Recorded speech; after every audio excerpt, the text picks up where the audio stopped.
Game Pao, ramdam ang love sa fandom. Paulo, nag-promise ng live sa Discord. The Alibay, ngayong November na. Game Pao fans, ready na ba kayo? Game Pao chemistry, ramdam kahit magkaibang flight to UK. Kim Chu, nagkwento ng hirap at gratitude habang nasa motherland niya para sa taping. Tara, kwentuhan muli tayo.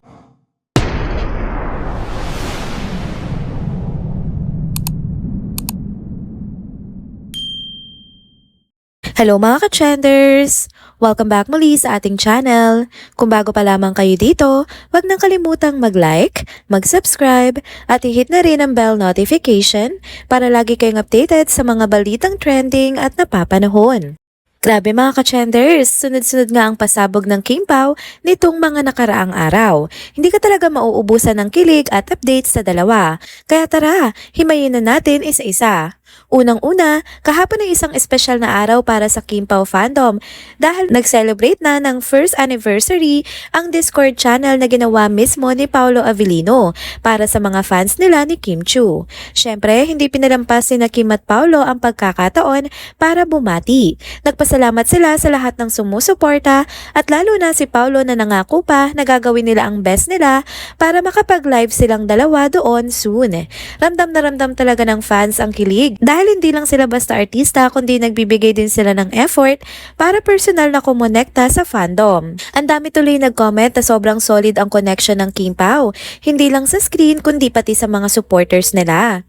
Pangalawa, lumabas na rin ang balitang sa darating na November na ipapalabas ang pinakabagong teleserye ng King Pao na The Alibay. Kaya habang busy sila sa mga events at shows, meron na naman panibagong project na aabangan ng lahat.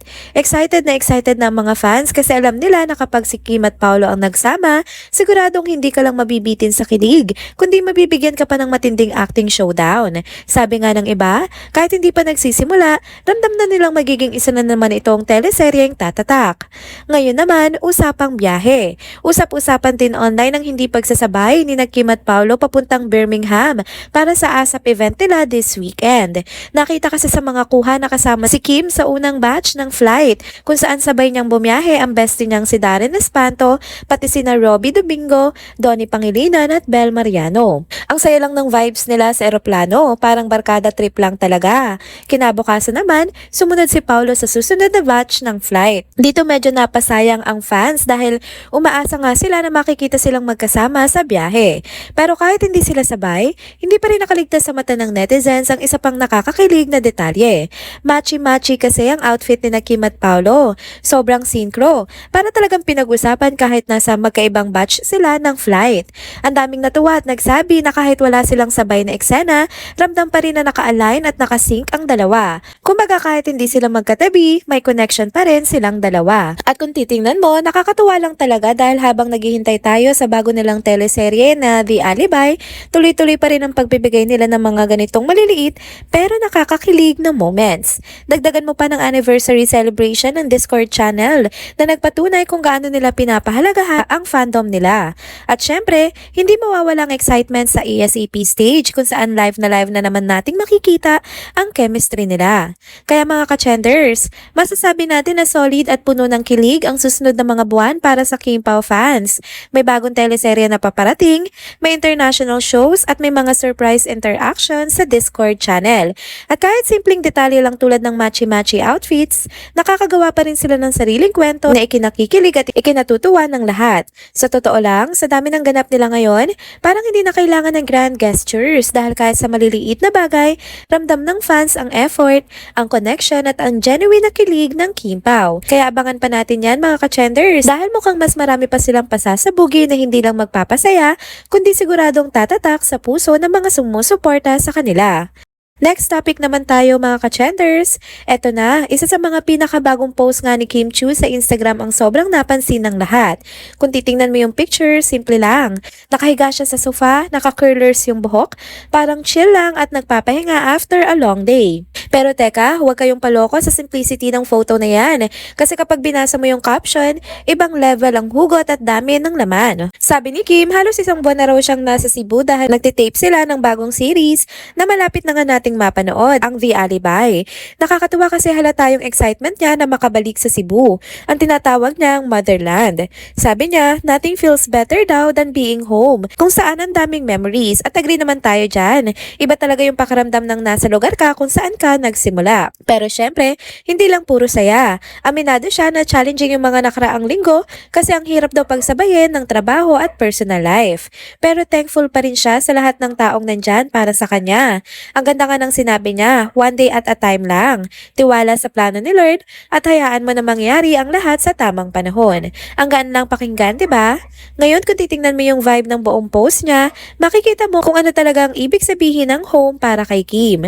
Una, syempre Cebu, yun ang hometown niya. At obvious na sobrang lapit sa puso niya. Ang daming alaala, pamilya at comfort na dala ng lugar na yon.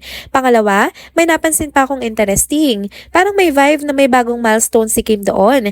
Posible kaya na may bagong property or investment siya? Kasi lately may mga post siya na parang may kinalaman din sa bagong bahay o bagong lugar. Ang exciting lang isipin na baka may bagong chapter siyang binubuksan sa Cebu. Bukod sa lugar at mga bagong achievement, hindi din mawawala syempre mga taong bumubuo ng home niya. Andyan yung mga closest friends niya sa industry gaya ni na Direk Lauren, Bella at yung buong crew. Hindi lang sila basta katrabaho, kitang-kita na pamilya ang turingan nila, na parang sila rin yung support system niya habang nasa Cebu siya. At syempre, pamilya niya mismo. Andyan nga yung kapatid niya na si Twinkle at iba pa niyang mga kamag-anak. Makikita mo na mahalaga pa rin sa kanya ang time with family kahit gaano nga siya ka-busy sa trabaho. At eto na, ang pinakakinakikiligan ng lahat, yung presensya nga ni Paolo Avellino. Kung tutuusin, parang siya ang safe space ni Kim. Alam mo yung vibe na kahit gaano kabigat ang mundo, kapag kasama mo yung taong ito, gumagaan lahat. Ganun nga yung datingan ni Paolo sa buhay ni Kim. At halata rin na sobrang natural, walang pilit at andun yung comfort na hindi basta-basta makikita kahit saan. Kaya naman marami ang kinikilig kasi parang kumpleto yung idea ng home para kay Kim. Hometown, family, kaibigan at yung taong nagbibigay ng peace of mind niya. Kaya kung susumahin natin yung naging Instagram post ni Kim, grabe yung simpleng post na ito pero ang dami niyang sinasabi. Hindi lang siya tungkol sa taping ng bago niyang series. Isa rin itong reminder na no matter how far you've come, laging babalik at babalik ka kung saan ka nagsimula. Sa mga taong tunay na nandyan para sa'yo at syempre sa taong nagbibigay ng sense of security mo. At kung makikita mo yung mga reaction online, halos lahat proud at happy kay Kim. Yung iba kinikilig sa kanila ni Paolo. Yung iba naman ay inspire kasi kahit gaano kalayo na ang narating niya, grounded pa rin siya at marunong magpasalamat. Ayun nga mga ka-chenders, solid diba? Ang dami nating napulot mula sa simpleng IG post na iyon. Sobrang saya lang makita si Kim na blooming, inspired at surrounded ng mga taong mahalaga sa kanya.